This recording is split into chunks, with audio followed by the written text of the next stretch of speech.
Welcome to Crime Story with Camila, where we dive deep into the most chilling and mysterious true crime cases. If you love real-life crime stories, make sure to like, subscribe, and share so you never miss an update. Your support helps us bring you the most in-depth investigations and untold stories. In the early morning hours of June 7th, 1992, 3 women vanished. Not from a dark alley, not from a deserted highway, but from a quiet home in Springfield, Missouri. No signs of forced entry, no screams heard, no struggle recorded, just absence. This is the story of the Springfield Three: Suzanne "Susie" Streeter, Stacy McCall, and Sherrill Levitt. A case so baffling, so silent, that more than 3 decades later, it still refuses to give up its secrets. June 6, 1992. For most families in Springfield, Missouri, it was a night filled with pride, laughter, and photographs that would soon be framed and placed on living room walls. For Suzanne "Susie" Streeter and Stacy McCall, it was supposed to be the beginning of everything. Both girls were 19 years old, fresh out of high school, standing on the edge of adulthood. Susie was artistic, quiet, expressive, and known for her love of drawing and music. Stacy was outgoing, full of energy, always surrounded by friends, always smiling. Graduation night was their reward. They moved from party to party across Springfield, laughing, talking, making plans for the summer ahead. College, jobs, independence. Life was opening up in front of them. Nothing about that night felt dangerous. As the hours stretched past midnight, the party slowly thinned out. Friends began heading home. The city grew quieter. Originally, the girls planned to stay at Stacy's house, but it was already crowded with visiting relatives. So, just after 2 a.m., they made a simple decision, one that would unknowingly seal their fate. They would go to Susie's house on East Delmar Street.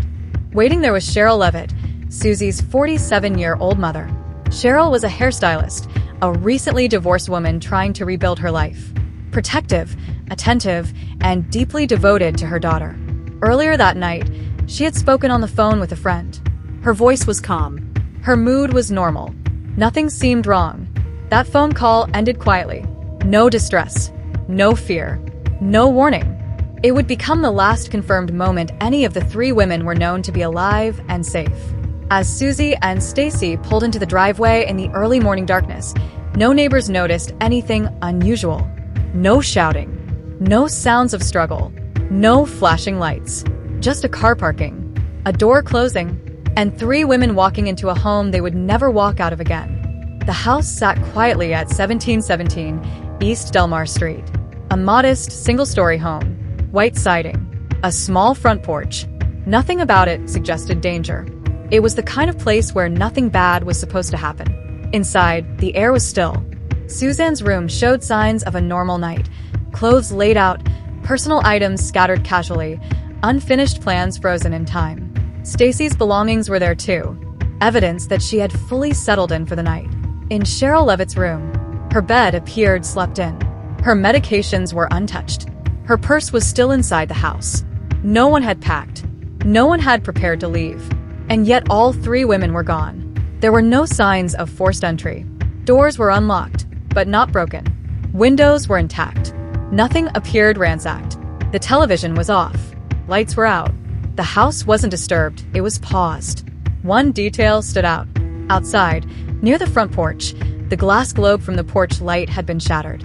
But instead of lying scattered across the yard, the broken pieces had been carefully swept together and placed neatly beside the house. Order, control, deliberation. Inside, Suzanne's dog moved calmly through the rooms, not panicked, not aggressive, suggesting whoever entered the home had not alarmed him. Phones were still connected. Cars were still parked outside. Keys remained inside. Everything the women would have needed to leave, money, identification, cigarettes, medications, had been left behind. This wasn't a disappearance planned in advance. This was an interruption. Whatever happened inside this house occurred quickly, quietly, and without resistance, or at least without any that left a mark. 3 women didn't vanish from this home. They were taken. And whoever did it understood something terrifyingly well: how to make people disappear, without leaving a trace behind. Sunlight spilled over East Delmar Street, soft and ordinary, completely unaware of what had already been lost. Later that morning, friends arrived at the house. Suzanne and Stacy had plans. A trip to a nearby water park. A day meant to continue the celebration of graduation. They were supposed to be excited, laughing, ready, but no one answered the door. At first, there was no panic. The house looked normal. Too normal. They knocked again. Still nothing. Eventually, they went inside. The air felt wrong. Beds were untouched. Shoes were still there. Purses sat where they had been left the night before. The girls hadn't left for the day. Then the phone rang. One of the friends answered. A male voice was on the other end. He didn't speak for long. Just enough to unsettle. Just enough to linger. Minutes later, the phone rang again. Another call. Another voice. Those calls were never traced. And worse, those moments were never documented properly. Unaware of what they were walking into, the friends began to tidy up. They moved items. They wiped surfaces. They erased what little evidence might have existed. Still believing the women would return, they waited. Hours passed. Only then did the realization settle in, slowly, horrifyingly. Something was wrong. Police were finally contacted around 6:30 p.m., nearly 16 hours after Suzanne and Stacy were last seen. By then, whatever trail existed had already grown cold. Officers searched the house. 3 women missing. No signs of struggle. No explanation. What should have been a joyful weekend became a nightmare, one that would never end. Because from that moment forward, every second mattered. And every second had already been lost. When investigators took control of the house on East Delmar Street, they expected chaos. They found none. The scene offered no forced entry. No blood. No broken furniture. No signs of a struggle. Fingerprints lifted from the house belonged to friends and family. No unknown intruders. No clear suspect. It was as if the women had vanished between one breath and the next. Detectives quickly ruled out the possibility that Suzanne, Stacy, and Sherrill had left on their own. Too much had been abandoned. Purses, wallets, cigarettes, medication, things people do not leave behind voluntarily. This was not a runaway situation. It was an abduction, and not a sloppy one. Whoever entered that home knew how to move quietly, knew how to control a situation, knew how to leave without disturbing the space. Police theorized the women may have been confronted at gunpoint, a silent threat powerful enough to force compliance without resistance. No screams were heard. No neighbors reported anything unusual. Springfield slept through the crime. Search efforts expanded rapidly. Officers questioned friends, neighbors, classmates, co-workers. Roads were checked. Vehicles stopped. Tips flooded in. But every path led to the same place. Nothing. The most chilling realization came early in the investigation. There were no footprints. No tire tracks. No trace of direction. The women had not been dragged. They had not fought back. They had simply disappeared. Investigators were left staring at a crime scene that offered no answers. Only silence. And silence in a case like this is deadly. Because without evidence, time becomes the enemy. And with every passing hour, the chances of finding the Springfield 3 alive began to slip further and further away. As days turned into weeks, investigators clung to anything that felt like movement. Tips poured in from across Missouri and beyond. Every phone call carried hope. Every lead felt like this might be it. Most of them led nowhere. One of the earliest and most haunting tips involved a hospital parking garage. A woman reported hearing screams coming from a green van in the early hours following the disappearance.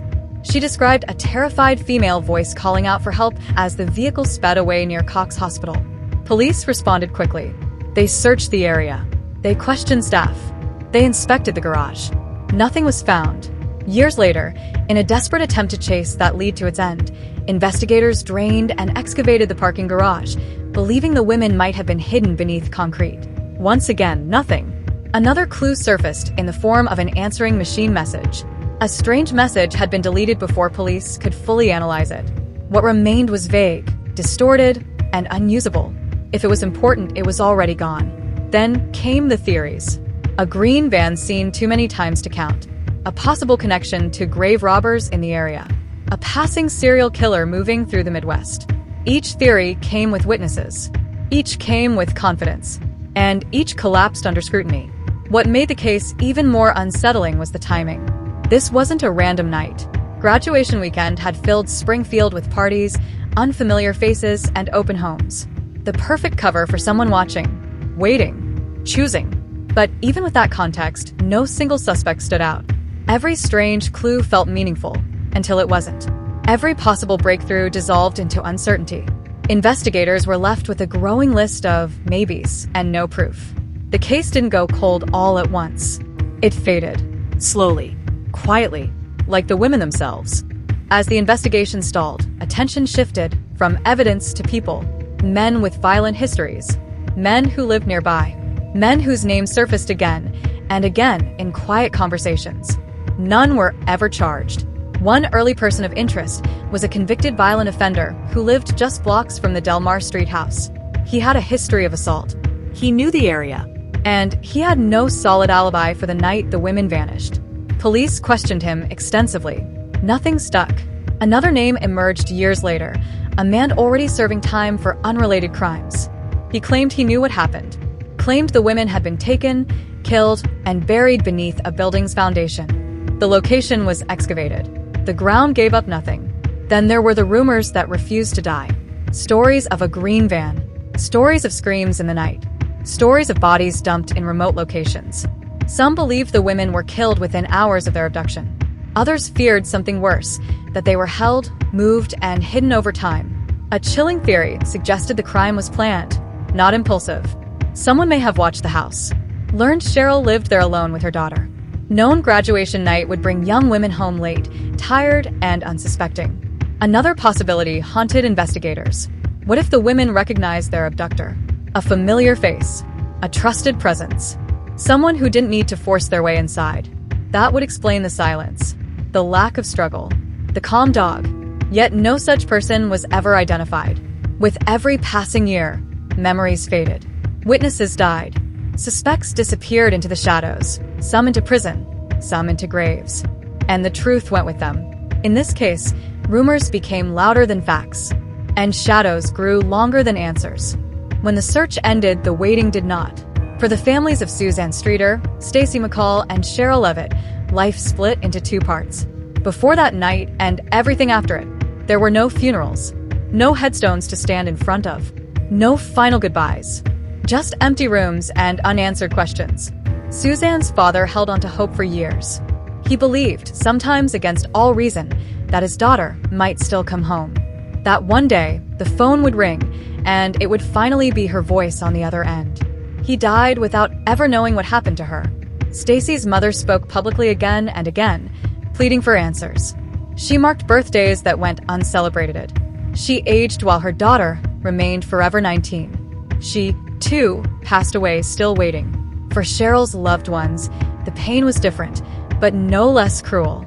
She was a mother, a sister, a woman who had survived divorce, hardship, and change, only to disappear without a trace. Years turned into decades. Hope faded, then returned, then faded again. Every reported lead brought a surge of belief, followed by silence. For families of the missing, there is no such thing as closure. Only questions that never stop forming. Did they suffer? Did they know what was happening? Did they call out for help that never came? And perhaps the most devastating question of all, did someone know and choose not to speak? The families lived with that weight every single day. Because not knowing isn't just painful, it's torture. More than 3 decades have passed since that quiet night in Springfield, Missouri. The house on East Delmar Street is gone now. Bulldozed, erased, replaced by new ground. But erasing a place does not erase what happened there. 3 women walked into that home. None of them ever walked out. No arrests were made. No bodies were found. No truth was ever spoken aloud. Just a silence so complete, it feels intentional. Someone, somewhere, knows what happened to Suzanne Streeter, Stacy McCall, and Sherrill Levitt. They know how 3 lives were taken without a sound. They know where the answers are buried, if not in the ground, then in memory. And every day they choose not to speak, the crime continues. Because this case isn't just unsolved, it's unfinished. The Springfield 3 were not reckless. They were not running. They were not forgotten by those who loved them. They were stolen from a home, from a future, from history itself. And until the truth is told, they remain suspended in time. Forever 19, forever 47, forever missing. If you are watching this and you know something, anything, a name, a vehicle, a memory you've tried to bury, this is your moment. Because silence protects only one thing, and it isn't the victims. 3 women vanished, but the truth is still out there, waiting. Thanks for watching. For more interesting videos, please subscribe.